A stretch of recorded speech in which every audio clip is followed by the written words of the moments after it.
You know how many times I asked myself, what would it take to set a 30-day challenge for myself to not consume any content for 30 days? Just go on a content fast. Let's go on a content fast. It's like 30 days, no podcasts, no YouTube, no Netflix, no shows, no documentaries, nothing, no blog posts, nothing. I can read a book, nothing else. And every time, there's probably 1,000 times where I've asked myself this question, or I've written it down as like, this would be good for you. And every time I looked at this challenge, there was a part of me that was almost chuckling at this cannot be taken seriously at this moment. This is not a challenge that I'm up to at all. I have not the willpower to even attempt this seriously.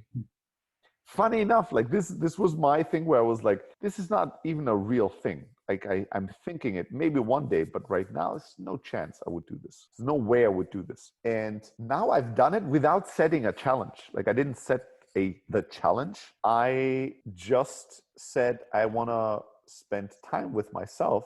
And as I've started spending more and more time with myself, I realized I have zero desire to consume any of this shit. I just don't. I want to read books. I want to listen to music. I want to go on walks. I want to meditate. These are things I have desires for. But at no point, and this is crazy, at no point during these 30 days was I like, today, just watch one video or something. Like where I had an urge. I have a more difficult time with sugar. I don't eat a lot of sugar. I gotten back to eating healthy because the fucking the last month in Germany, like October in Germany, the first 2 weeks in Austin, I was eating like pizza almost every day. Like I was just eating like a pig. And I was like, all right, I want to eat clean again. And last 30 days, I've eaten pretty clean, but I would say once a week, I had a weak moment where when sugar was readily available, like in a hotel room where there's a mini bar, I was like, fuck it. Right now, I feel like a Kit Kat. I'll have one. Shut the fuck up, right? So I had moments of an urge. I want sugar in my life. And I am surprised that I did not have a single urge of thinking, let me listen to a podcast on this walk. I don't even, like on my walks, I don't even want to listen to music. When I walk, I want to listen to nothing. Just leaving headphones, phone, everything. You know what I carry with me? Okay, I give you just one guess. Guess an item that you have never seen on me that I'm carrying with me on my walks. An item I've never seen on you. Never seen me hold, never seen me have an item like this. Could not imagine me valuing this type of item in my life. What? Oh, I don't know. A stone. A stone. A stone. Okay. What's the story of the stone? I don't know. It's an amazing stone, I have to say. It's a beautiful piece of art. And it's my stone. I stole it from a hotel room. But it was just like the kind of like nice looking, big, chunky, heavy stone that you would find in a high class design suite hotel on top of like a really beautiful design book. And it was just for decoration, I guess. I don't know. And when I picked it up, I was like, wow, I can't believe how good this feels. This stone feels amazing in my hand. And then I was like, when I go on my walk today, I will take this stone with me just to have something, to feel something in my palm while I walk. I don't know why, just because. I don't know. I just feel like it. And on my walk, I was like, well, stone, I'm stealing you. You're mine. Like, I'm taking this with me. I don't care. This just feels great.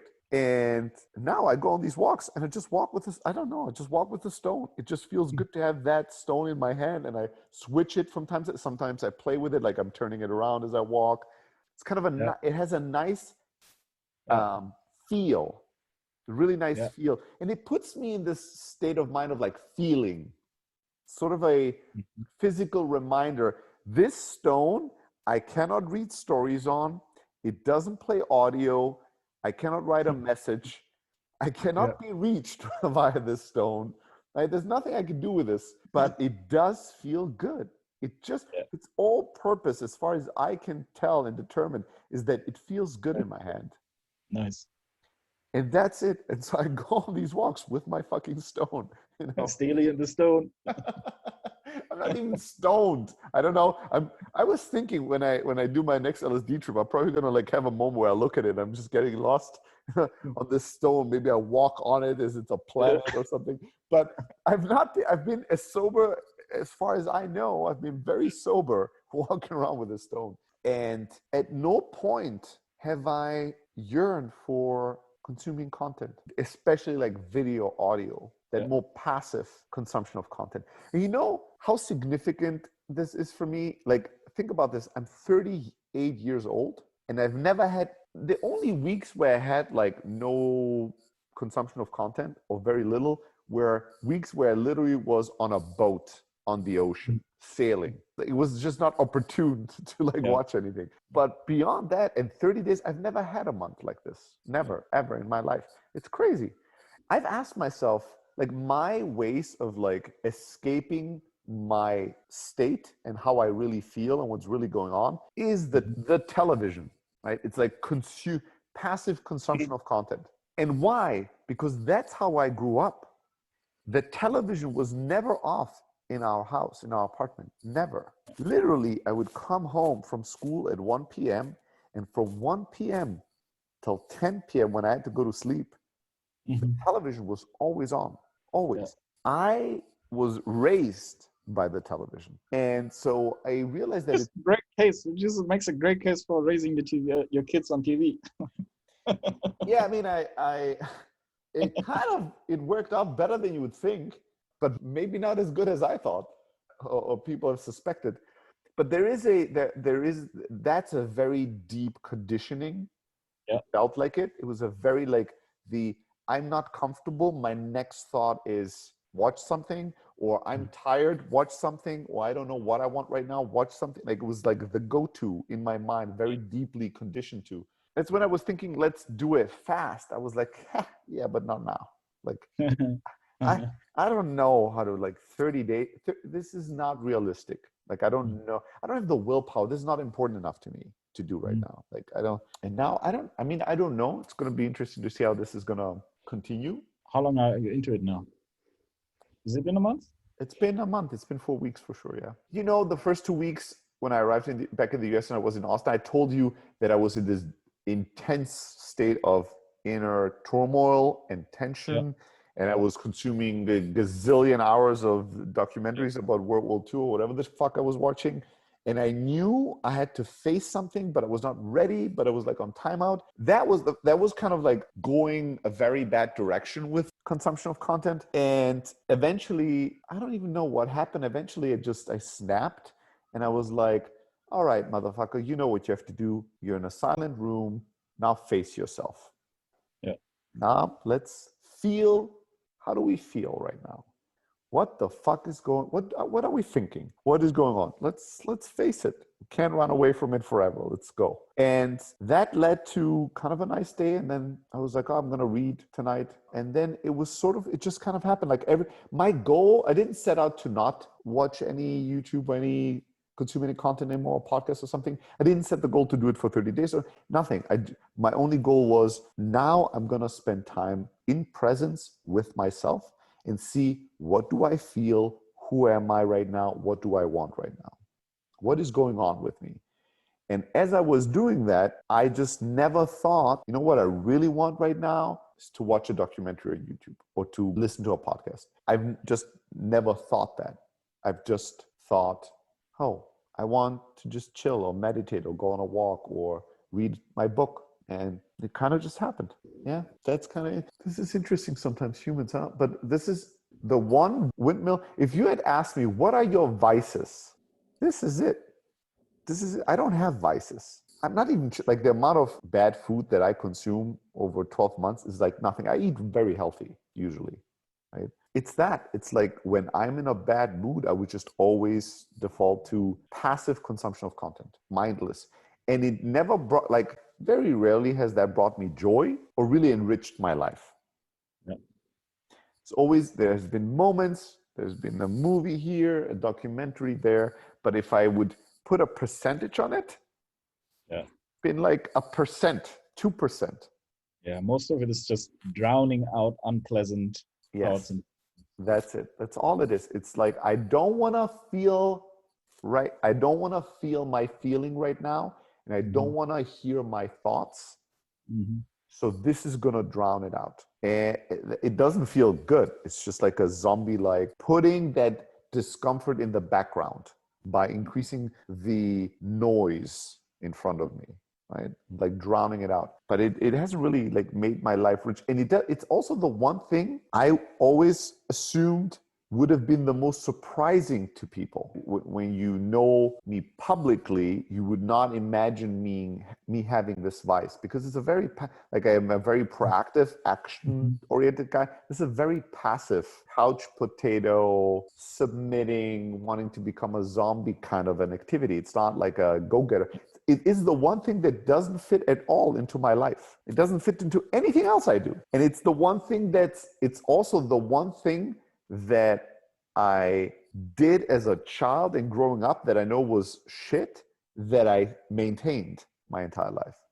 It's the only thing. I killed all my dragons, all my bad habits. I've grown to being a completely other human being, right? And live a pretty disciplined life, pretty productive life, except for this one thing, an important thing though. And because I never talked about it, it's not some sort of like, if it was heroin, it would have been a topic. People would have intervened. Like, it would have been, I could not have maintained like a 30-year-old addiction to heroin and everybody around me is okay with it, right? But because it's never been a thing. Nobody ever had to intervene. I'm a totally functional human being. I wouldn't even say it's an addiction, because it wasn't addicted to it. Maybe not. Maybe it's I don't know. It's a coping mechanism. It's an unhelpful, unhealthy coping mechanism. But it is a coping mechanism that doesn't fit anything else. My life philosophy, how I made all these other decisions, what kind of a life I've built, everything I teach and stand for as a person. That is the one thing that I could point to that's like, it doesn't fit at all. It's a completely different human that's doing this. But I could not let go of it. I'm wondering, it'd be really cool if it's now gone. That'd be surprising. Not that I will never watch a podcast or never watch a movie or something, but like I'm watching a movie once a week. I listen to a podcast once every other week, not in the like every day I consume hours of content, or every night to relax or whatever. That would be amazing. That, funny enough, as I say it, if you tell me, are you going to watch anything today? I'm like, no, fuck no. Tomorrow? Probably not. Like, and I have full confidence. Will I consume any content this week? Probably not. Like, I can already, probably not. I'm not sure, but I don't think so. But when I just thought, what if this is now, I never do this again? It's like in my past, there was a little bit of a feeling that popped up that was nervous. Part of it was like, that's a big statement. What if I revert back to old behavior? I'm surely will have bad times. Maybe then I will use that coping mechanism again. There was like this doubt, nervousness. Like it felt like it's a big statement, which is funny because it's such a nothingness, such a nothing sauce. It's nothing, right? If I decide and I like the last 30 days much more than I did the 30 days prior to that, much more. Yeah. So why can't I just say, this is now, I've now this is now part of my past. I will never revisit this again. I mean, I am saying it, but it's interesting to me that there's a part of me that has a fear reaction that, ooh, that's a big fucking statement. Maybe we should not, maybe we should just like shut the fuck up and see what happens, you know?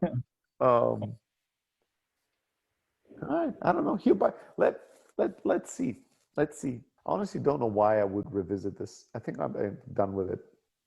One day there's gonna be like podcast anonymous. It's like, oh, I was good for 11 months, and then I thought, oh, let's check out what Joe Rogan has been up to, and I spent the last 36 hours listening to. Yeah, you know, the thing with this is that, I mean, this is such obvious sauce, but the funny thing is that this stuff is not that addictive. It's only when you're running away from things where these things, they fit nicely into what you're looking for, which is distraction. They're very, very distractive. But when you're present with yourself, somewhat in touch. You know how you feel, your certain calmness, your certain presence. You had a good present day. There's no nervousness in you. There's no feeling of loneliness or fear of anger. There's no feeling you're trying to run away from. Nothing that you're like unsure of. Oh, I should do these 3 things, but I don't really feel like doing them. What should I do right now? When you don't have these kind of emotions, then like you could watch something and go, like I thought about watching a sci-fi movie once, and I was like, Blade Runner is this thing everybody loves. It's a classic. I've never watched Blade Runner. And I was like, maybe I should watch Blade Runner tonight. Let's try. And it played for 2 minutes. As the movie was starting, I was like, nope. I just closed it. I'm like, I actually don't feel like it at all. Like, it sounded like a cool idea for a moment, but now that I have no, I really don't want to watch a movie right now. Like, I just don't feel like it. And I wouldn't have felt like a failure watching a sci-fi movie. Like, that could be nice. That's also different. The thing with like books and movies that's different from TV shows or podcasts or anything that is that way is that it doesn't have a beginning and an end. So it lends itself to mindlessly go from one to the next, to the next, to the next, to the next, to the next. I can start with one YouTube video and spend the next 30 days watching YouTube, right? Easily. It's not that easy to watch a 3-hour movie and then instantly know the next 3-hour movie and then that's much harder work. Actually, you have to work a lot harder to make that work, right? Or a book, like you finish a book and it's not even an audio book. It's a very different experience than a podcasting episode. I think it's because those things are designed with a start, middle, and end, versus these other things are designed as a never-ending series of new content. Like it's just a very different thing. But anyways, like I think that when the same thing is true for food, right? I mean, even with the Kit Kat that I ate, I didn't finish it, which for me is unheard of. When I rarely eat sugar, but when I eat fast and all. I destroy. I never start and don't finish. And I ate one of the 4 pieces and I was like, this is not as nice as I thought it would be. No, I'm not feeling like this. I put it to the side again. To me, these are signs of enlightenment. Yes. Okay. I didn't want to say it, but now that you agree to it, I will say it. These are early signs of enlightenment. 30 days. 30 days clean. You get a coin in the middle. Podcast Addicts Anonymous. PAAs. Yeah. That can be the name of our podcast. It could be Podcast Anonymous. I still love Joe Budden's first podcasting name, which was I Will Name This Podcast Later. Still love it. Still, to me, this is still great. I don't know why. I just love it. I hate that they changed it eventually.